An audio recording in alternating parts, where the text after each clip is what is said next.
काम? हां ते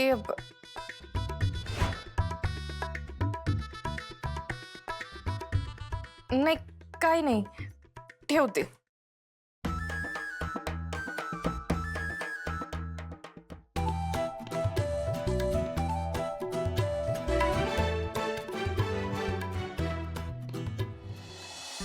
good morning AJ.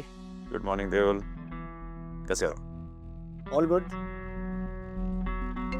Excuse me, वाईफचा फोन आला. अरे शो. हॅलो.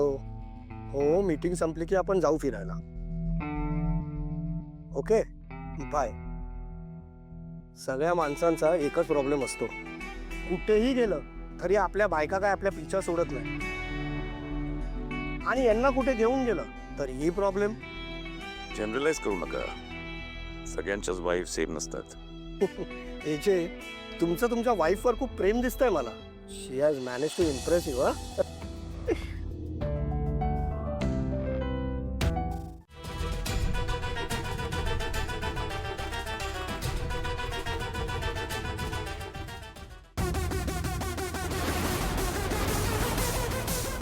चुकतं है आजी.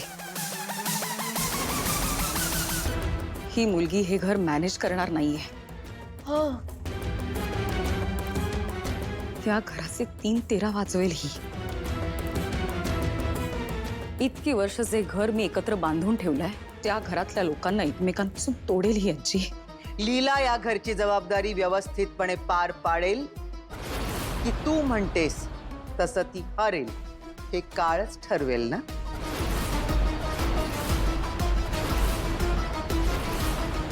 पण त्यासाठी तिला एक संधी तर द्यायला हवी.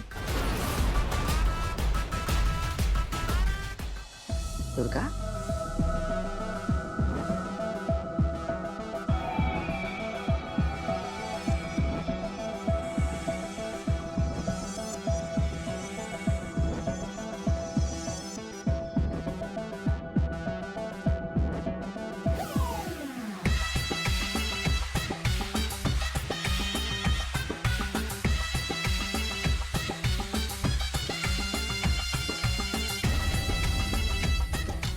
माझी पूर्ण खात्री आहे तू हे घर अगदी व्यवस्थित सांभाळशील.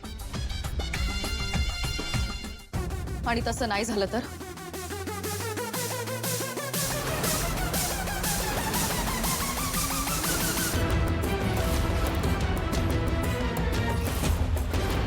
आणि समजा जमलं तर ह्या चाव्या तू पुन्हा एकदा स्वतः माझ्या हातात ठेवायच्या.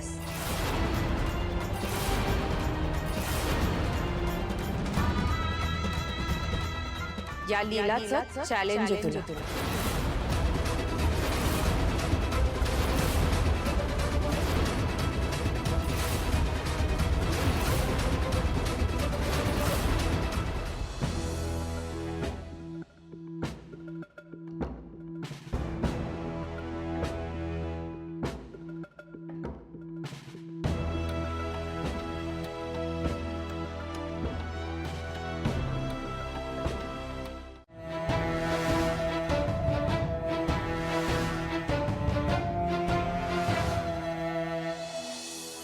वहिनी, आता काय करायचं आपण?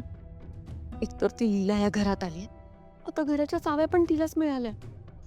हिने आपलं कसं होणार? पहिले माफी मागूया चल. वहिनी, मला आता कुणाशी काही बोलायचं नाही. प्लीज वहिनी, तुम्ही एकदा ऐकून तरी घ्या आमचं. प्लीज माझ्या तुम्ही जा ना प्लीज. वहिनी, आपण तिघी एक टीम होत ना, असं नका ना करू. वहिनी प्लीज. अगं काय करतेस तू लक्ष्मी? वहिनी प्लीज आम्हाला माफ करा. काय झालं तुमचं? वहिनी प्लीज ऐकून घ्या ना. काय ऐकून घ्यायचं आता? काय ऐकून घ्यायचं राहिलंय का? मला आजपर्यंत असं वाटत होतं की आपण तिघी जहागीरदारांच्या भल्याचाच विचार करतोय, पण काल कळलं तसं काही नाहीये. नाही वहिनी, असं नाहीये. आम्ही तुमच्याच बाजूने आहोत. फक्त आमच्यावरती प्लीज एकदा विश्वास ठेवा. एकदा प्लीज प्लीज आम्हाला माफ करा ना. उठा प्लीज. नाही वहिनी, तुम्ही आधी आम्हाला माफ करा, त्याशिवाय मी तुमचे पाय नाही सोडणार. पहिले तुम्ही म्हणा की तुम्ही आम्हाला माफ केलं. काय मूर्खपणा आहे हा? वहिनी प्लीज माफ करा ना. ठीक आहे, केलं माफ. उठा आता. थँक्यू वहिनी.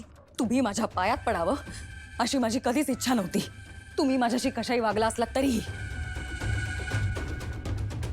पण मी काय झालं ते विसरणार नाहीये, कधीच विसरणार नाहीये. काल मला कळलं या घरात नक्की माझ्या बाजूने कोण आहे आणि कोण नाही येते. किशोर जहागीरदार बरोबर प्लॅनिंग केली होती ना, मला आयुष्यभर जेलमध्ये सडवट ठेवायची. नाही, अजून काही दिवस आत असतो ना तर तोंड उघडलं असतं मी सगळ्यांसमोर जाऊन. अजून ओळखलं नाही तुम्ही मला. तुला काय सांगितलं होतं? अजून काही दिवस अंडरग्राऊंड राहायचं. शहाणपणा करतोस का? तुला मी बाहेर काढले, विसरू नकोस. मग काय उपकार नाही केलेत तुम्ही, तुमच्यामुळेच आत गेलो होतो मी.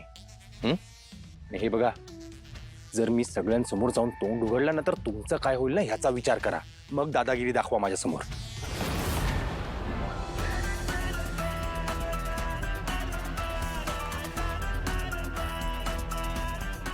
तुला तोंड उघडायचंय ना,